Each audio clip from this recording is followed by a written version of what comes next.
Treat me like white teeth, don't get me dirty.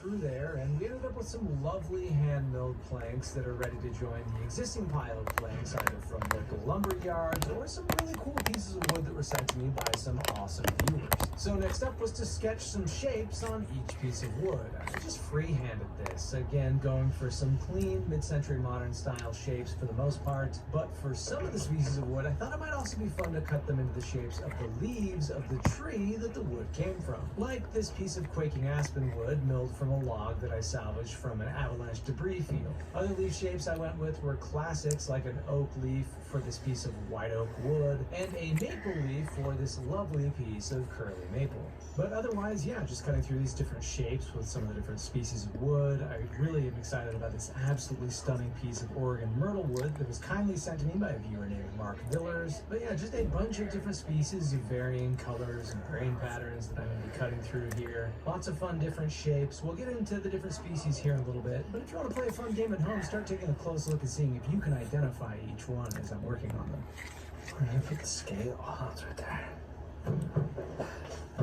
We may not use all of these. I think the biggest challenge I'm going to run into is size and the room that this will be in. So I want to just make sure Coffee. things to kind of rotate around and spread out. I actually did end up cutting a lot of these a second time because my first cut, the pieces were just a little too large for the kind of space that I'm working with. Okay, before I take these over to the oscillating belt sander to sand them down and get them feeling just a bit more smooth and not quite so rough cut, I want to make sure, of course, that things are balanced well. This is a mobile after all. This is all about proper balance. Just gonna weigh each individual piece and write down how much they weigh. I don't want a really heavy piece of wood opposite a really light piece of wood, lest we not get good rotating balance. So it's 103 grams, 76 grams.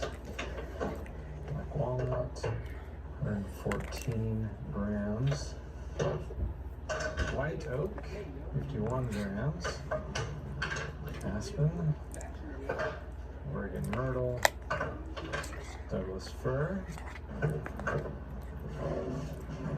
Okay, so we weighed each piece. We got that all marked down. Chickadees on my spruce tree outside, and I wish they could give me this one, maybe this one.